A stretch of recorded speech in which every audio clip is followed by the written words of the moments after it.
What's going on, everyone? Tidal Basin and World Tier 5 is upon us tomorrow, so naturally the build that I'm about to present is going to be obsolete, but hopefully it will shine with the two most recent build videos I did, and of course can also be manipulated to how you want to use it.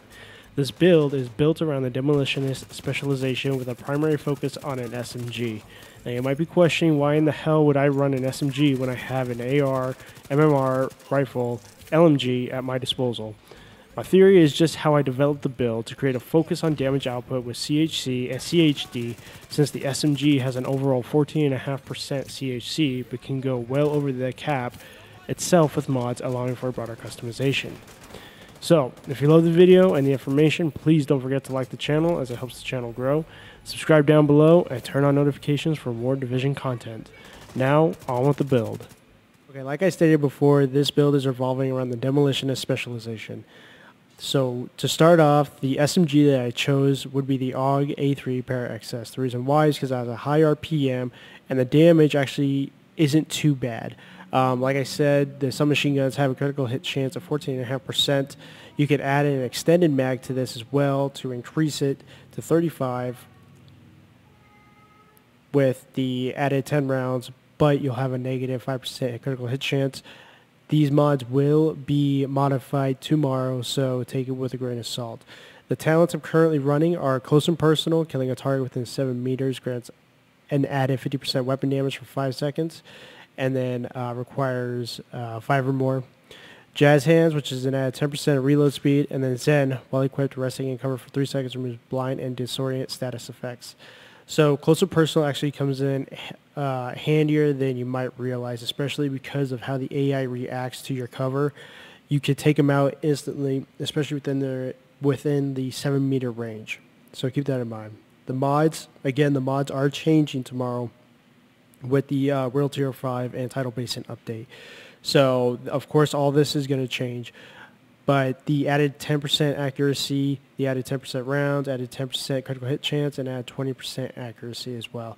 I'm trying to get as much accuracy as possible so that my reticule is not going all over the place and that most, if not all, of my rounds are hitting the target, either center mass or somewhere along the body.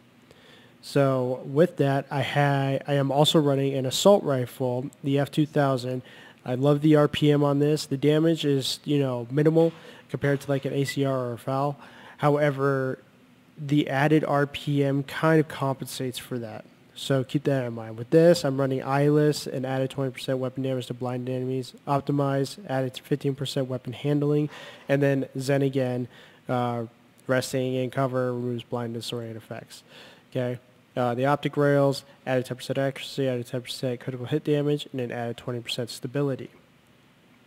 Now for the gear, because I'm basing this all off of just the SMG alone, the secondary, the assault rifle, isn't really what I'm aiming for. I'm mostly aiming for this primary here. To start off with the mask, I am using part of the Sokolov Concern brand set, which is an added 10% of SMG damage.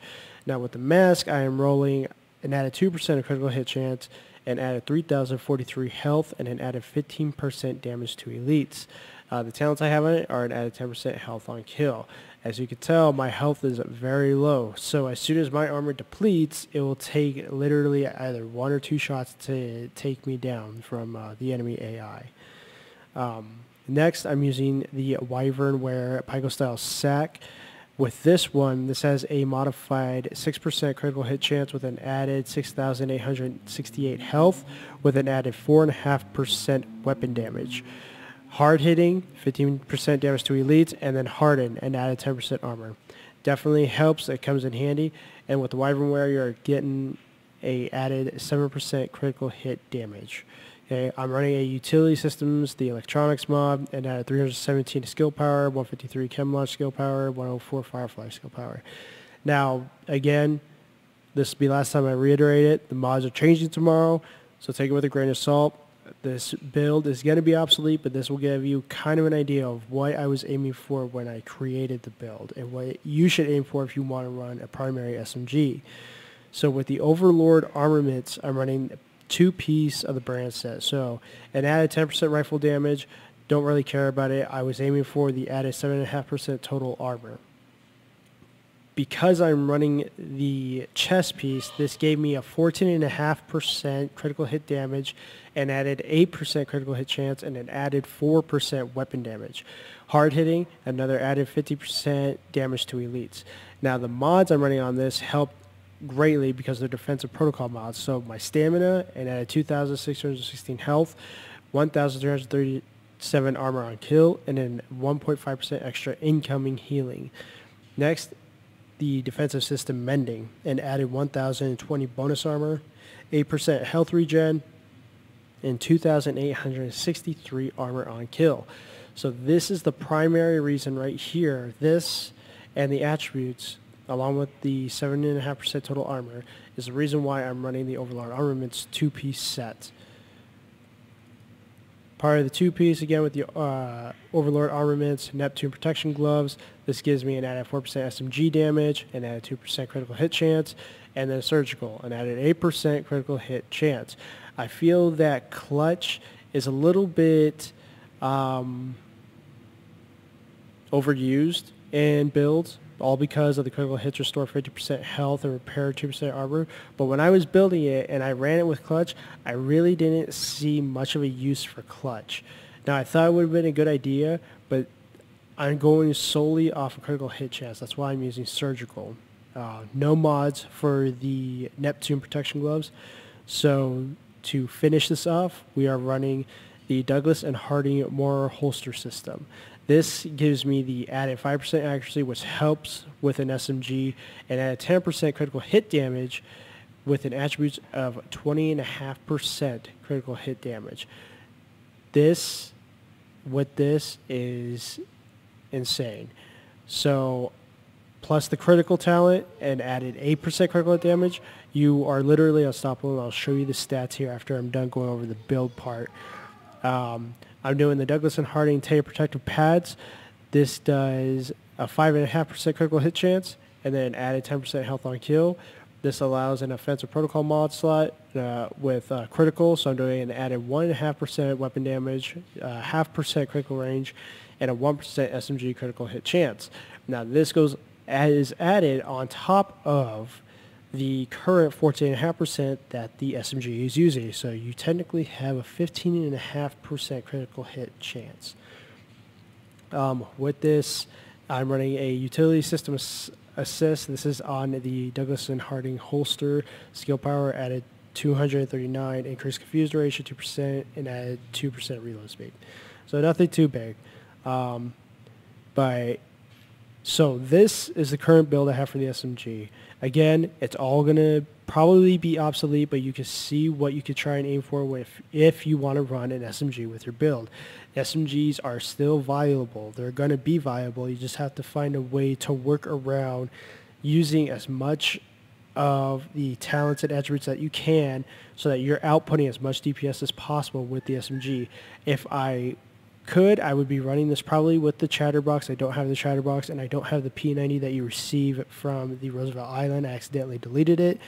But this, I feel, was a good investment, the AUG A3 Pair XS. So the talents on it too. I probably would change Dad's Hands for accuracy just to get that extra accuracy for the SMG. But then it's up to you. So to get the stats that we currently have, you can see how I'm running this. 51%, almost maxed out at 60% critical hit chance with an 85% critical hit damage. Headshot damage, 50%. Perfect, because as your reticule is going all over the place, it's going to end up hitting the head, which is going to be a one-shot kill, especially with an SMG. So overall, this is a good build. This was a good build. Tidal Basin, World Tier 5, drop tomorrow. So take this with a grain of salt, but use it to your advantage and aim for what you want if you want to run an SMG build. So there you have it. This build does force you to stay in cover and really striking to maintain vigilance while you are running missions solo. For the most part, with this build, everything is synergized. The Demolitionist adds the 15% buff to SMG damage. That way you are focusing your stats on around what the primary focus is. Overall, SMGs can be put to good use if used effectively. Do I recommend this build soloing challenging objectives? That depends if you are willing to sacrifice the time and patience to run the build efficiently. I'm tempted to run this build for Tidal Basin, but we will see. I hope that you enjoyed the video and got some useful information out of it. I take pleasure in making these videos and will continue to do so. I want to thank anyone who watches this video for taking the time to express an interest, and I will see you in World Tier 5. I'm going to go ahead and let this video play out so you can see this build and how it works against the veteran and elite enemies. Take care.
Go on ahead back up. The team from the campus has taken position inside the memorial.